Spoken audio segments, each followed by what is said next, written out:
గ్రామంలో ఉండేవట.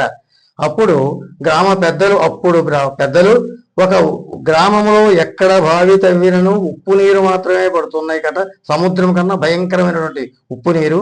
ఇంకా మంచినీరు ఏదైనా విశేషంగా బయట పొలాల్లో మనకు దొరుకుతాయేమో అని చెప్పని ఒక తోట పాయింట్ పెట్టుకొని బావి తవ్వుతూ ఉంటే సుమారు ఒక 40-50 అడుగుల వరకు బావి తవ్వారట. తవ్వినా కానీ సట్టు పడుతూ ఉందట, జల మాత్రము లేదట.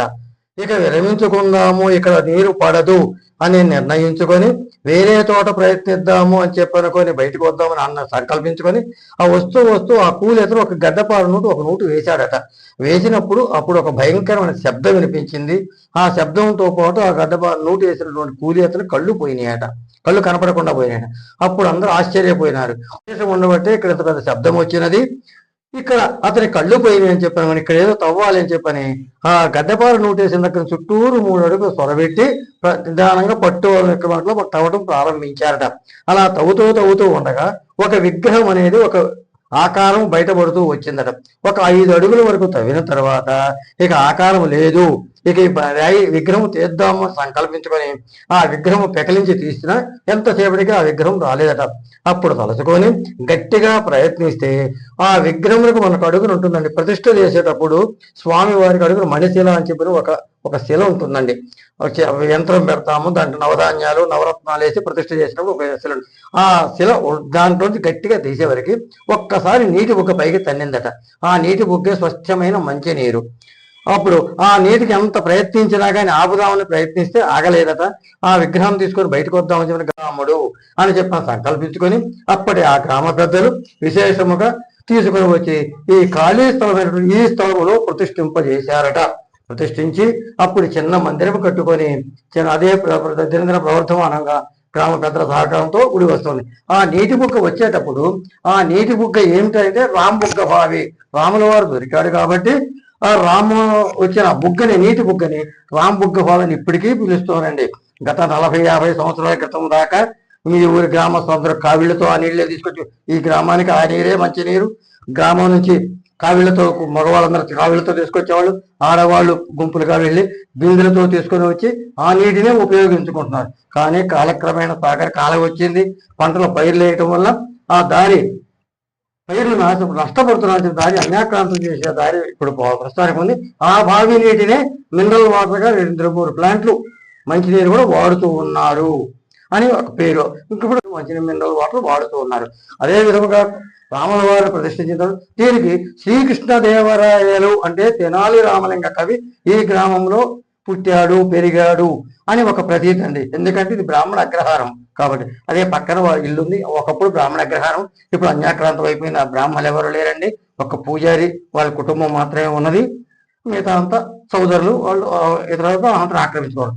తెనాలి రామలింగ కవి కూడా ఈ ఊళ్ళో పుట్టాడు కాబట్టి ఆయన కూడా అభివృద్ధి ఉన్న టైంలో ఈ విగ్రహము కూడా పూజలు అందుకున్నటువంటి విగ్రహము అని మాకు ఒక నమ్మకం.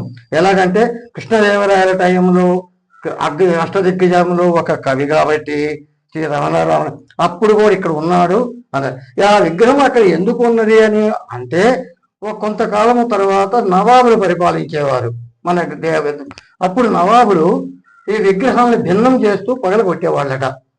దేవుని హిందువుల విగ్రహాలని భిన్నం చేసేటే పగల కొట్టి చేసి ఆ విగ్రహాన్ని బయటకు వచ్చి పరీక్షించి చూడగా ఆ విగ్రహము ఆకారం చూస్తే ఇదిగో రాముల వారండి, శ్రీరామచంద్ర స్వామి, సీతామ్మ వారు, అదే విధముగా లక్ష్మణస్వామి, భరతుడు, శత్రుఘ్నుడు.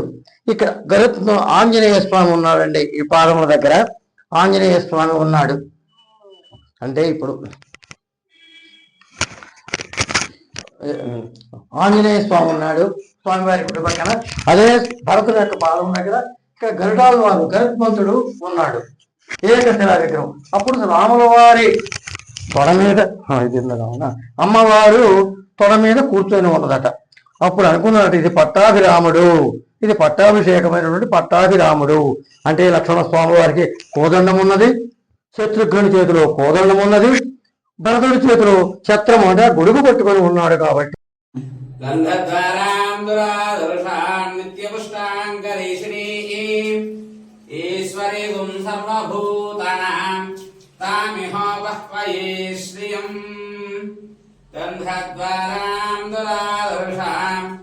నిత్యపుష్టాంకరీషిణీ.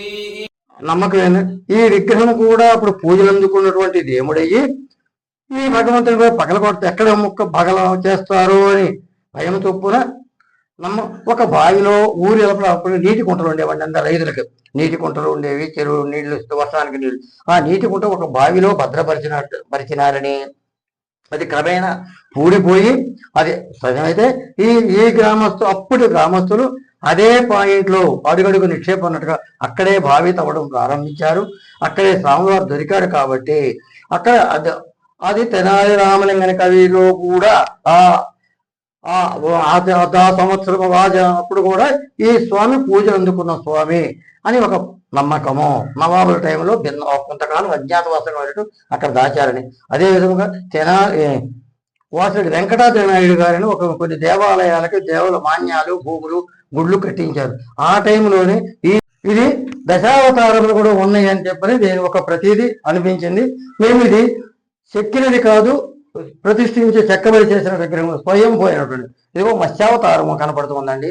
అదే విధముగా కూర్మావతారము తాబేలు, కూర్మావతారము, వరాహావతారము, అదే విధముగా నరసింహావతారము అని నరసింహస్వామి చూసినట్లుగా నరసింహావతారము, సింహతలాటం అంటే మకర తోరణానికి ప్రతి శుక్రుని సింహతలాటం ఉంటుంది. అదే విధంగా వామనావతారము, పరశురామావతారము ఇలా ఉంది. ఇంకా మేము క్లారిటీ తెలుసుకోలేకపోయినాం, కానీ ఇది క్లారిటీగా దశావతారములు కూడా ఈ విగ్రహం మీద చెక్కబడి ఉన్నవి అని ఆనాడు పూజలు అందుకున్నటువంటి భగవంతుడు.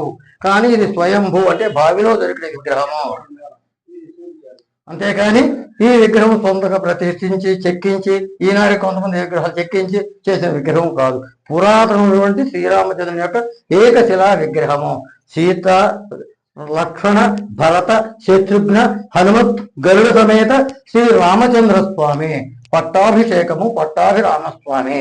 జై శ్రీరామ్, జై జై శ్రీరామ్. ఇప్పటికీ పూజలు అందుకుంటూ ఉన్నారు. శ్రీరామనవమి 5 రోజులు చేశాము. దసరా ఉత్సవాలు చేస్తాము. ఉగాది కార్యక్రమం, ఉగాది పంచాంగ శ్రవణ కార్యక్రమం. ఇప్పుడు కనుక అనివార్య కారణముల వల్ల ఒక్కరోజు మాత్రమే శాంతి కళ్యాణము, ఉగాది పంచాంగ శ్రవణము, దసరా పౌర్వేట ఉత్సవము, ముక్కోటి ఏకాదశి, దేవి నవరాత్రులు, అదే విధముగా కూడలై సేవ అంటూ ధనుర్మాస పూజలు అన్ని ఆళ్వార్లు కూడా ఉన్నారు కాబట్టి ధనుర్మాస పూజలు అన్ని పూజా కార్యక్రమాలు జరుపుకుంటూ వస్తున్నాడు శ్రీ భగవంతుడు. ఇప్పుడు కొన్ని కారణాల వల్ల వర్షము ఈ స్వామి వారిని పునర్నిర్మాణం చేయాలని, దేవాలయం పునర్నిర్మాణం చేయవలేనని గ్రామ పెద్దల సహకారంతో వచ్చే నెలలో ఈ స్వామివారిని బాలాలయంలో ప్రతిష్ఠింపజేసి మరలా పూర్వవైభవం తెప్పించేటట్టుకు పునర్వైభవముగా పునర్నిర్మాణము దాదాపు 4-5 కోట్లతో చేయాలని గ్రామ పెద్దల సహకారంతో చేస్తున్నారు. ఇదండి శ్రీరాముని యొక్క ఇది నిజ చరిత్ర. స్వామివారి యొక్క చరిత్ర ఇదండి. మాకు తెలిసినంత వరకు పెద్దలు చెప్పిన పురాణం కాబట్టి చెప్పిన విషయాలు, గ్రామ పెద్దలు తెలిసిన విషయంలో తిరిగి శాస్త్రం కూడా ఉన్నదండి. అక్కడ ఆ శాస్త్రం ఏదో మాకు అర్థం కాలేదు, కానీ ఒక లిపి రాసి ఉంది. ఏ లిపో కనిపెడతా ఉన్నారు, చూస్తున్నారు. జై శ్రీరామ్, జై జై శ్రీరామ్.